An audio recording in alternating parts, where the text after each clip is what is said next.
Hello students, welcome to our channel teacher ji. और मैं हूं आपका साइंस टीचर साक्षर त्यागी। आज हम शुरू करने वाले हैं एसिड बेस एंड साल्ट्स का थर्ड क्लास। ठीक है, हमने अब तक एसिड पढ़ लिया, बेस पढ़ लिया, अब हम पढ़ेंगे साल्ट। ठीक है, साल्ट। ठीक है, अब देखो साल्ट क्या होता है, साल्ट होता क्या है। अब जो घर में हम खाते हैं टाटा साल्ट, देश का नमक, वही हमारा क्या होता है, साल्ट होता है। उसका फॉर्मूला क्या होता है हमारा, NaCl। क्या होता है, NaCl। अब देखो साल्ट किससे बनता है, जब एसिड और बेस दोनों रिएक्ट होते हैं तो हमें क्या मिलता है, साल्ट एंड वाटर। ठीक है, अब देखो देश का नमक खाने वाले सभी बच्चों, इधर देखो NaCl को अगर हम पानी में मिला दें तो कैसे हो जाता है, NaCl को हमारे पास एक्वा है, पानी में मिला दें तो किसमें टूट जाता है, आयंस में टूट जाता है। ठीक है, अब देखो यानी कि जो साल्ट होता है क्या होता है हमारा, आयोनिक कंपाउंड होता है। आयोनिक कंपाउंड मतलब आयंस होते हैं। साल्ट क्या होता है हमारा, एक आयोनिक कंपाउंड होता है, उसमें आयंस होते हैं, पानी में मिला दो तो आयंस में टूट जाता है। ठीक है, अब हम देखते हैं रिएक्शन, जैसे कि NaCl कैसे बना हमारा, हमने रिएक्शन HCl प्लस को बेस लिया और हमारा क्या बन गया, NaCl और H2O बन गया। ठीक है, अब देखो NaCl जो हमारा बना है वो कैसा है, न्यूट्रल है। कैसा है, न्यूट्रल साल्ट। देखो एसिड भी स्ट्रॉन्ग है और बेस भी स्ट्रॉन्ग है। अब हम क्या करेंगे, एसिड को स्ट्रॉन्ग रखते हैं, यानी कि स्ट्रॉन्ग एसिड हमारा HCl है। अब बेस ले लेते हैं हम कोई कमजोर बेस, NaOH तो स्ट्रॉन्ग बेस है। स्ट्रॉन्ग बेस कौन से होते हैं, जिनकी pH वैल्यू ज्यादा होती है। अब थोड़ा उससे स्लाइटली कम बेस ले लेते हैं, हल्की वैल्यू का, यानी कि हमारा कौन सा लेते हैं, NH4OH। ठीक है, अब हमारा कौन सा साल्ट बन जाएगा, NH4Cl। ठीक है ना, और वाटर तो बनेगा ही। तो ये कौन सा साल्ट बना हमारा, एसिडिक साल्ट। कौन सा साल्ट है हमारा, एसिडिक साल्ट, क्योंकि एसिड जितना मजबूत होगा उतना ही हमारा साल्ट एसिडिक होगा। ठीक है, यहाँ पे इस साल्ट क्या है हमारा, एसिडिक है। क्यों, क्योंकि जो हमारा एसिड है वो क्या है, स्ट्रॉन्ग एसिड है। कौन सा स्ट्रॉन्ग एसिड है हमारा, HCl। और बेस कौन सा है हमारा, अमोनियम हाइड्रोक्साइड, यानी कि क्या है, वीक बेस।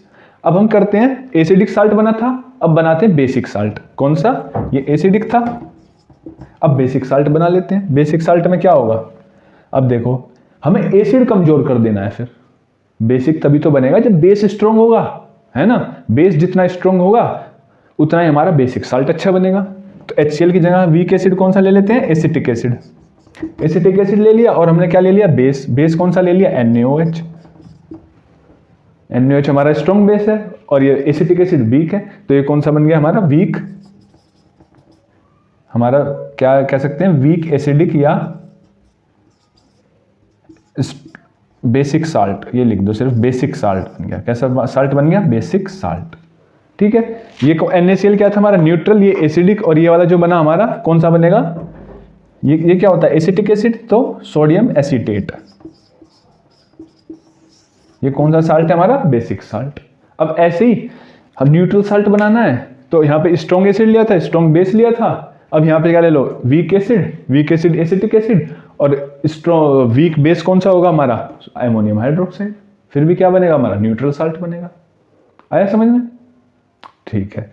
अब देखो, अब जो नमक है हमारा, नमक जो हम खाते हैं, ये आता कहाँ से है, बताओ बताओ, फैक्ट्री से, कंपनी से, पैकेट में आता है, दुकान से आता है, लेकिन बनता है तो कहीं ना कहीं होगा।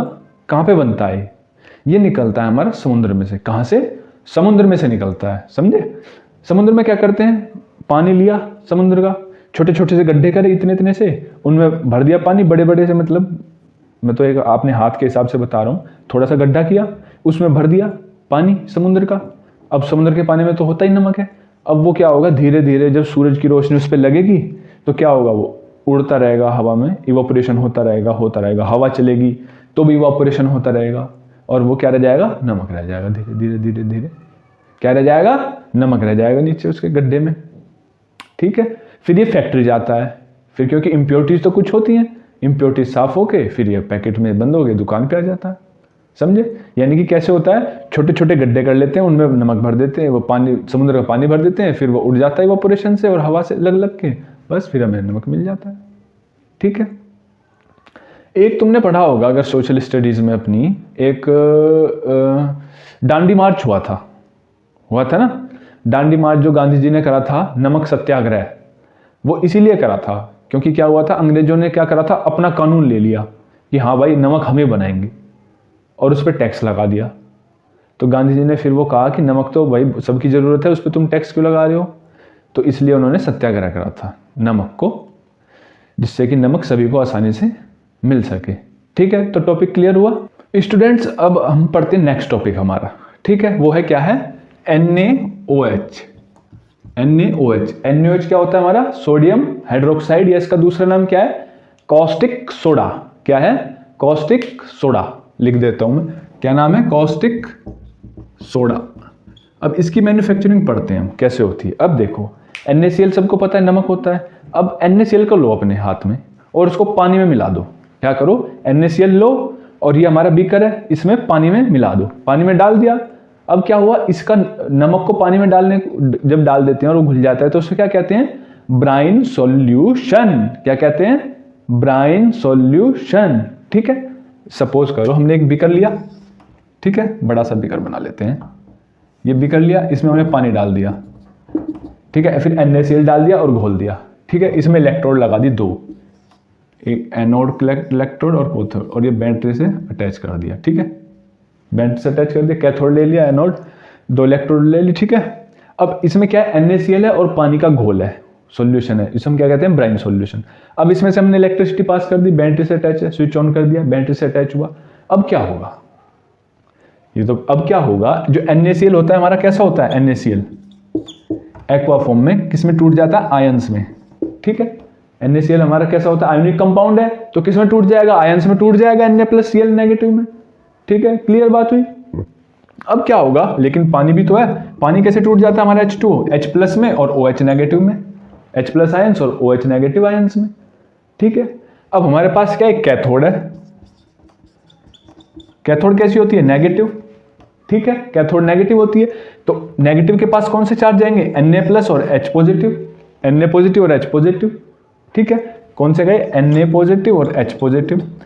अब जो H पॉजिटिव है वो इसके कैथोड के पास जाके चार्ज डिस्चार्ज हो जाएगा, यानी जो उसका चार्ज है वो न्यूट्रल हो जाएगा, तो H+ से H हो गया, लेकिन H सिंगल तो मॉलिक्यूल एग्जिस्ट करता नहीं, तो ये क्या हो जाएगा, H2, क्या हो जाएगा, H2। और अब एनोड के पास क्या जाएगा हमारा, एनोड क्या होती है, पॉजिटिव, तो Cl नेगेटिव और OH नेगेटिव इसके पास जाएंगे।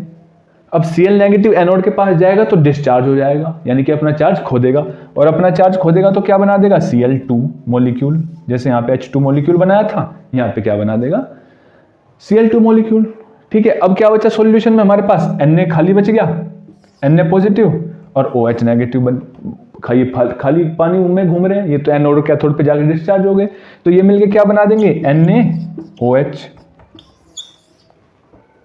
ठीक है। अब इसकी एक ओवरऑल रिएक्शन लिखना चाहो तो ओवरऑल रिएक्शन लिख लो। ओवरऑल रिएक्शन क्या होगी हमारी, 2NaOH प्लस 2H2O एक्वा और NaCl आएगा ना इधर, 2NaOH plus H2 plus chlorine, ठीक है। NaOH मिल गया, हाइड्रोजन मिल गई, गैस मिल गई, और क्लोरीन गैस मिल गई। आया समझ, रिएक्शन क्लियर है।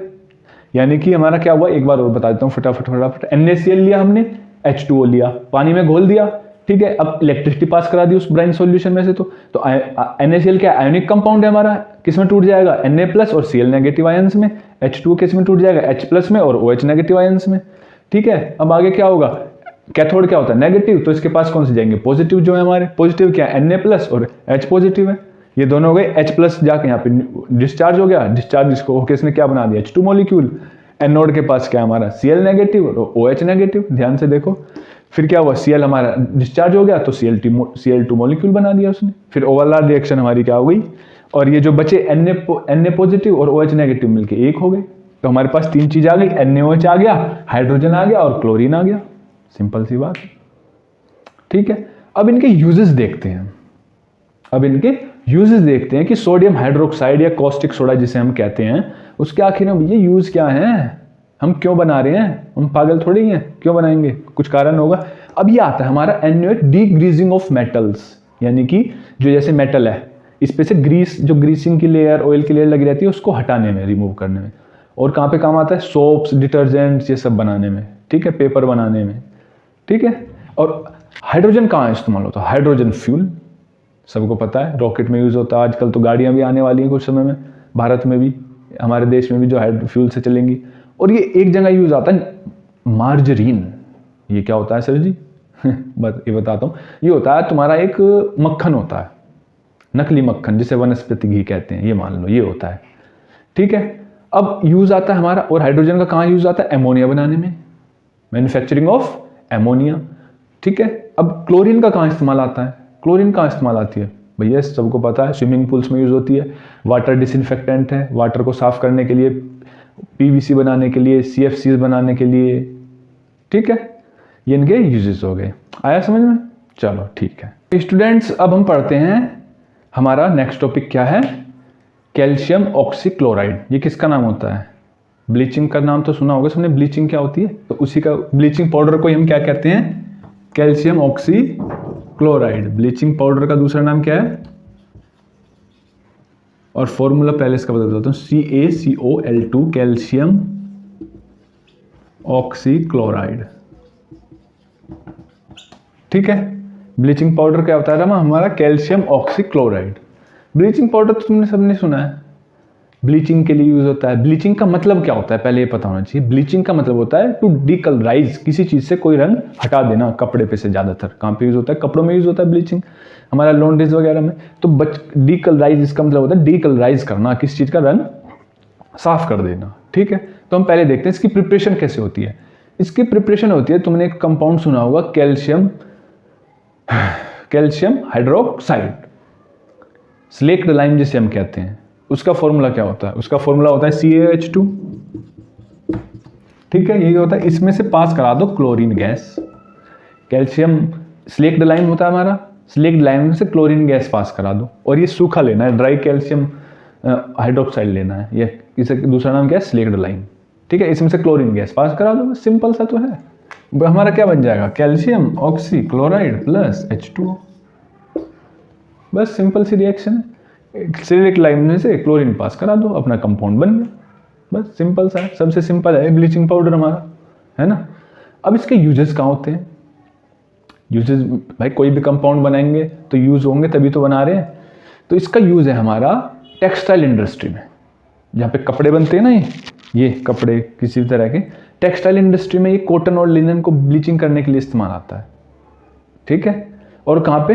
पेपर इंडस्ट्री में भी इसका यूज़ है, क्योंकि वुड पल्प को भी ये क्या करते हैं? ब्लीच करते हैं, वहाँ पे भी यूज़ है। और लॉन्ड्रीज में, जहाँ पे हमारी ड्राई क्लीनिंग वगैरह होती है, वहाँ पे भी ये इस्तेमाल होता है कपड़ों को साफ करने के लिए।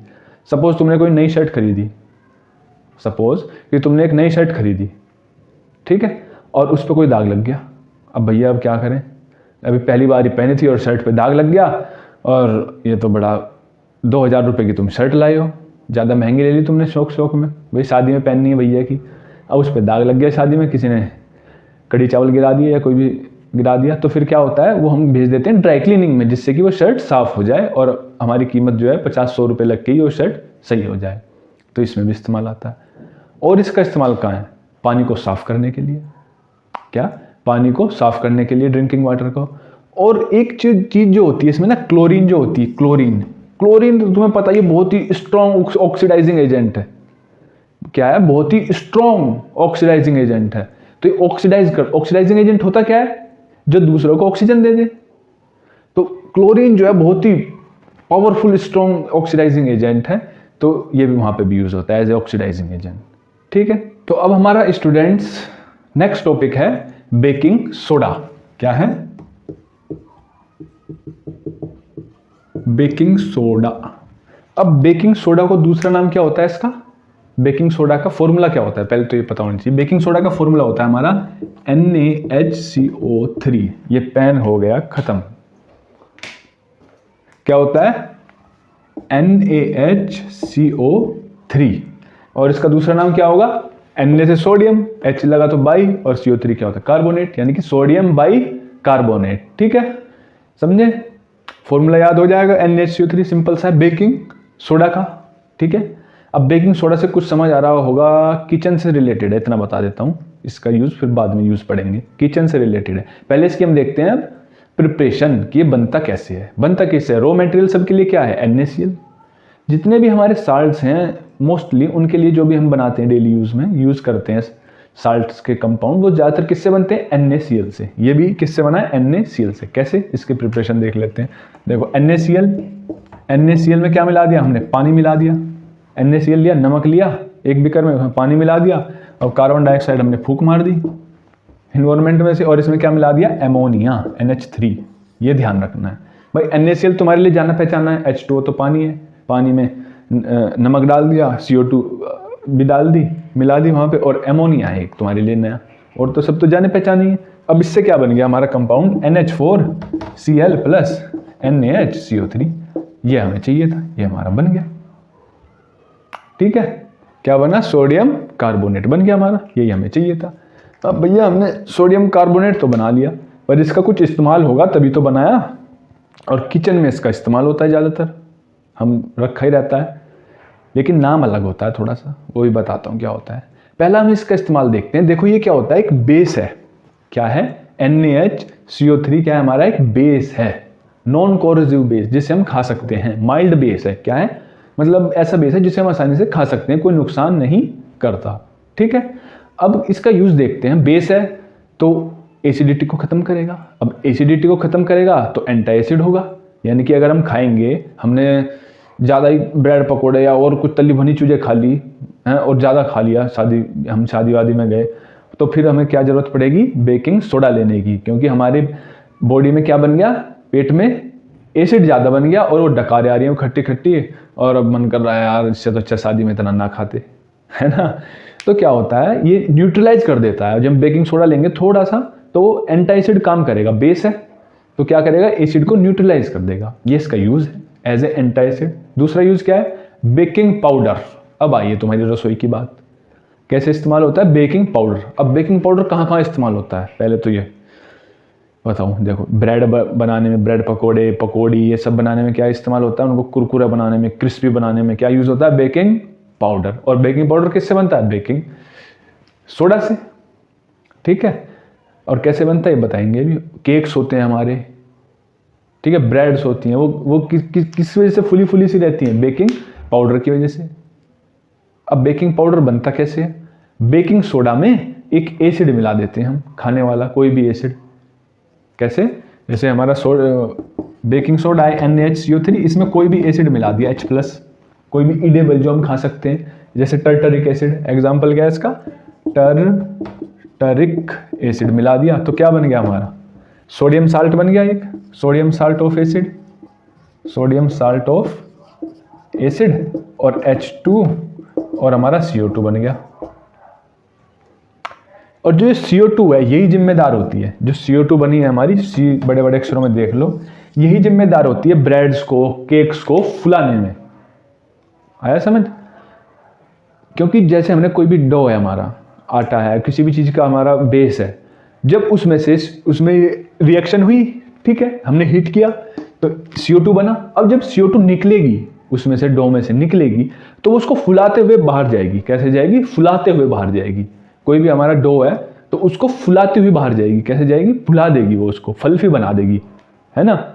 और सपोज करते हैं कि हमने क्या करा, हमने ये मिलाया ही नहीं, टर्टरिक एसिड मिलाया ही नहीं केक में, तो हमारा केक कैसा बनेगा? कड़वा बनेगा। कैसे? हमारे पास क्या रहेगा फिर? NaHCO3, इसको हीट करो, हीट का निशान ये होता है डेल्टा, तो क्या बनेगा? Sodium carbonate. और सोडियम कार्बोनेट हमारा कैसा होता है? टेस्ट में कड़वा होता है। कैसा होता है? कड़वा होता है। तो हमारा केक कैसा बनेगा? कड़वा बनेगा, और वो खाने लायक नहीं बनेगा। सारी मेहनत बेकार। तो इसलिए टर्टरिक एसिड या कोई भी एसिड इसमें ऐड करना बेकिंग सोडा में बहुत ज़रूरी है, तभी हमारा बेकिंग पाउडर बनेगा, तभी वो इफेक्ट दिखा पाएगा। क्योंकि Na2CO3 बनेगा तो क्या होगा? केक कड़वा हो जाएगा, खाने लायक नहीं रहेगा। और अगर CO2 इवोल्व ना हो, सपोज करो CO2 क्या है, तो केक छोटा सा रह जाएगा। क्या रह जाएगा? छोटा सा केक। इतना बड़ा केक होता है, इतना बड़ा होता है, तो इतना सा हो जाएगा, और एकदम कठोर, एकदम टाइट, और सारा स्वाद बेकार, किसी काम का नहीं रहेगा। आया समझ? तो ये केक्स बनाने में, ब्रेड्स बनाने में, पकौड़ाज वकौड़ाज ये सब बनाने में इसका इस्तेमाल होता है। ठीक है, एसिडिटी भगाने में भी एक इस्तेमाल होता है इसका। तुमने देखे होंगे फायर एक्सटिंग्विशर, जिनसे आग बुझाते हैं, कहीं आग लग जाए बिल्डिंग में तो उन्हें क्या कहते हैं हम, सोडा एसिड फायर एक्सटिंग्विशर, आग बुझाने के काम आते हैं। स्टूडेंट्स हम देखते हैं अपना नेक्स्ट टॉपिक। नेक्स्ट टॉपिक हमारा अब क्या है, वॉशिंग सोडा। वॉशिंग सोडा, अब देखो वॉशिंग नाम आ गया, वॉशिंग नाम आ गया तो समझ लो धोने से ही संबंधित है कुछ, ठीक है। वॉशिंग सोडा, इसका फॉर्मूला क्या होता है, Na2CO3 plus 10 molecules of water, 10 molecules of water. अब देखते हैं बनता कैसे है, बाद में इसके यूजेस देखेंगे, पहले देखते हैं प्रिपरेशन कैसे होती है इसकी। अभी हमने पढ़ा था NaHCO3 को हीट करो तो क्या बनता है, को हीट करो तो क्या बनता है, sodium carbonate Na2CO3 H2O CO2। हमारे पास ये आ गया सोडियम कार्बोनेट, लेकिन यहाँ पे 10 मोलिक्यूल्स तो नहीं है वाटर के, ठीक है। अब हमने इसको क्या कर दिया, खुले में रख दिया, किसको, सोडियम कार्बोनेट को। तो इसमें क्या ऐड हो गए, मॉइस्चर इसने ऐड कर लिया अपने, मतलब अपने में एब्जॉर्ब कर लिया, और क्या बन गया एक क्रिस्टलाइन Na2CO3 10H2O, है ना, सिंपल सा बिल्कुल, एब्जॉर्ब कर लिया इसने वाटर, और ये क्या बन गया हमारा वॉशिंग सोडा। और इसको क्या पढ़ेंगे हम, सोडियम कार्बोनेट, 10 को क्या पढ़ेंगे डेका, और वाटर को हाइड्रेट। जहां पे भी H2O वहां पे हम क्या लिखते हैं, हाइड्रेट, ये याद रखना है, सोडियम कार्बोनेट डेका हाइड्रेट, ठीक है, सिंपल सा फॉर्मूला है, याद कर लोगे। 10 से डेका और H2O से डेका, नहीं हो 10 से डेका और H2O से हाइड्रेट, ठीक है। अब इसके यूजेस कहाँ होते हैं, अब भाई कंपाउंड बनाए यूजेस भी होंगे। ये आता है हमारे ग्लास इंडस्ट्री में, जहाँ पे ग्लास बनता है, पेपर इंडस्ट्री में जो हम यूज़ करते हैं, ग्लास इंडस्ट्री, पेपर इंडस्ट्री, इन सब में ये यूज़ होता है, ठीक है। और एक और यूज है इसका बड़ा तकड़ा है, अब देखो वॉशिंग सोडा है नाम ही, तो ये क्या करता है, जो वाटर होता है ना हमारा, उसकी जो हार्डनेस होती है, हार्डनेस क्या होती है, कुछ वाटर ऐसे होते हैं जो साबुन में घुलते नहीं है, मतलब जो पानी में वो सोल्यूबल कंपाउंड नहीं बनाते मतलब पानी के साथ। तो ये क्या करता है वॉशिंग सोडा, कि जो जहाँ पर पानी होता है ना, कुछ जगह पर ऐसा होता है कि पानी ऐसा होता है साबुन से कपड़े अच्छे साफ नहीं होते, लेकिन अगर उसी पानी में हम वॉशिंग सोडा मिला दें, तो हमारे डिटर्जेंट पाउडर मिला दें, तो कपड़े आसानी से साफ हो जाते हैं। तो ये क्या हटा देता है, हमारी वाटर से परमानेंट हार्डनेस हटा देता है। कैसी, परमानेंट हार्डनेस रिमूव करता है कौन, washing soda, sodium carbonate decahydrate ही रिमूव करता है हमारी परमानेंट हार्डनेस ऑफ वाटर। आया समझ में। और एक यूज और याद कर लो इसका, कि हमारे जो कुछ सोडियम कंपाउंड्स होते हैं, जैसे बोरेक्स, क्या नाम है, बोरेक्स, उनको बनाने में ये इस्तेमाल होता है, in the manufacturing of sodium compound. Sodium compounds को बनाने में बोरेक्स, जैसे कि बोरेक्स, ठीक है, परमानेंट हार्डनेस, पानी की परमानेंट हार्डनेस मिटा देता है, बोरेक्स बनाने में काम आता है, ग्लास पेपर इंडस्ट्री में काम आता है, ठीक है। बस ये यूजेस हैं इसके। आया समझ में। स्टूडेंट्स अब हम करते हैं अपना नेक्स्ट टॉपिक। अब हमारा नेक्स्ट टॉपिक है पीओपी। पीओपी से मतलब क्या, हमारा प्लास्टर ऑफ पेरिस। अब ये प्लास्टर भी भैया पेरिस का है, कहीं ऐसे वैसी जगह का तो है नहीं इंडिया का प्लास्टर नहीं है कहाँ का है, पेरिस का। पेरिस कहाँ पे, यूरोप में, पेरिस यूरोप में ही है, हाँ। और तो चलो पढ़ते हैं प्लास्टर ऑफ पेरिस क्या होता है, पहले इसका फॉर्मूला पढ़ते हैं। ये क्या होता है, CaSO4 और हाफ H2। तो इसे हम कैसे पढ़ेंगे, calcium sulphate, calcium sulphate hemihydrate. Hemi क्यों आया, हाफ की वजह से, H2O की वजह से क्या आया, हाइड्रेट, ठीक है। ये इसका फॉर्मूला बनता है। अब ये बनता कैसे है, अब ये बनता है हमारा किससे, जिप्सम। किससे, जिप्सी नहीं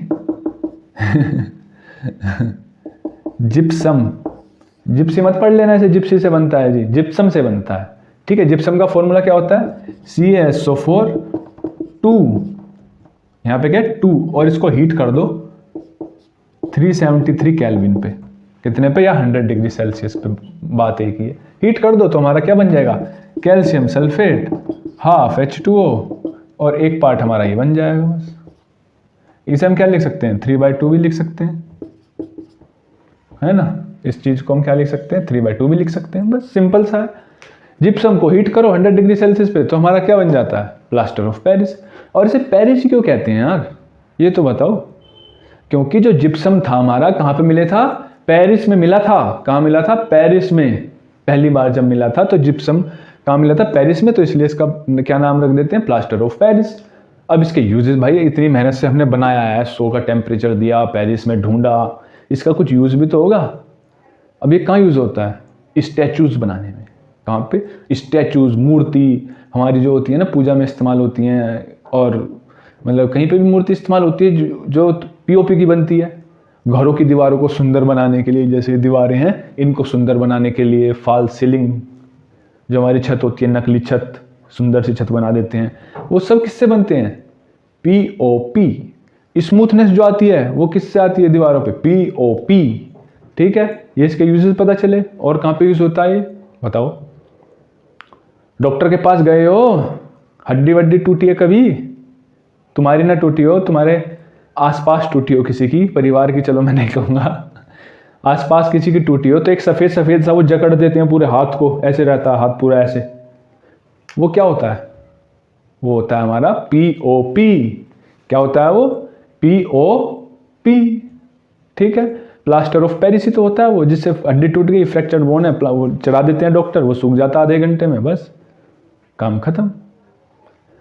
तो इस्तेमाल आया इसके, कहाँ पे यूज़ होता है, स्टैचूज़ बनाने में, फॉल सीलिंग बनाने में, घरों को सुंदर बनाने में, और हमारा फ्रैक्चर्ड बोन्स को दोबारा से जोड़ने के लिए। ठीक है, टॉपिक क्लियर। तो स्टूडेंट्स अब हम करते हैं वाटर ऑफ क्रिस्टलाइजेशन। अब तुम कहोगे सर ये क्या टॉपिक है, प्लास्टर ऑफ पेरिस तक तो ठीक था, अब ये क्या टॉपिक आ गया, क्रिस्टलाइजेशन। अब तुमने एक चीज देखी होगी, कुछ साल्ट्स हमारे ऐसे होते हैं कि जिनमें क्या होता है, वाटर जो मॉलिक्यूल्स होते हैं वो उनका पार्ट होते हैं। किसका पार्ट होते हैं, स्ट्रक्चर का। किसके स्ट्रक्चर का, क्रिस्टल स्ट्रक्चर का। क्रिस्टल स्ट्रक्चर का पार्ट होते हैं क्या, वाटर मॉलिक्यूल्स। कुछ साल्ट्स हमारे ऐसे होते हैं, उनमें से फेमस साल्ट्स हमने सुना है जैसे कि कॉपर सल्फेट। इसका एग्जांपल है, वो इसी का एग्जांपल है वाटर ऑफ क्रिस्टलाइजेशन का। पहले हम एक बार इसकी डेफिनेशन देख लेते हैं। तो डेफिनेशन बहुत ही सिंपल सी है, रटने की कोई भी जरूरत नहीं है, ध्यान से सुनो। द वाटर मॉलिक्यूल्स, ठीक है, वाटर मॉलिक्यूल्स क्या होते हैं, वाटर मॉलिक्यूल्स ही तो होते हैं वाटर ऑफ क्रिस्टलाइजेशन में।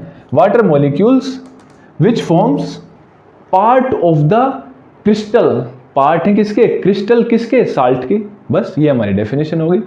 The water molecules which forms the part of the crystal structure of A salt, बस ये डेफिनेशन है।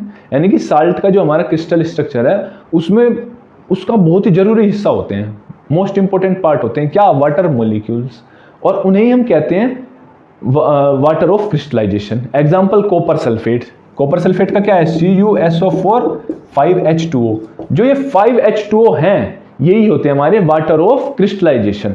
इसे हम और क्या बोलते हैं, कॉपर सल्फेट पेंटाहाइड्रेट। क्या बोलते हैं, कॉपर सल्फेट 5 है ना, ये 5 की वजह से क्या बोल देते हैं, पेंटाहाइड्रेट। एक और एग्जांपल देखते हैं। तुमने एक पढ़ा था जिप्सम, कैल्शियम सल्फेट, उसमें क्या था, 2H2O था जिप्सम में, तो यहां पे क्या था, ये डैका हो गया, यानी कि 2 है तो डैका हो गया बस। और एग्जांपल हमने क्या करा था बताओ, एक हमने पढ़ा था, तुमने पढ़ा था वॉशिंग सोडा Na2CO3 10H2O।